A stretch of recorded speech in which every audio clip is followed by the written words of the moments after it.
In this video, I'll show you how you can fix the Throne and Liberty kicked by anti-cheat error.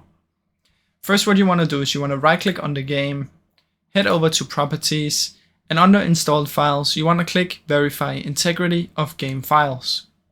Now it's going to start loading, and once it's at 100%, what you want to do is head over to browse, go to easy anti-cheat folder, find the setup right here and right click, create a shortcut, right click on the shortcut and go to properties. From in here, you're going to copy the target right here. So Control C, go to a notepad, paste it in here, and then press space and type in this one here that I'm going to link in the description. Paste it here. And then what you want to do is you want to copy everything, come down here, search for run, type it in there and press OK.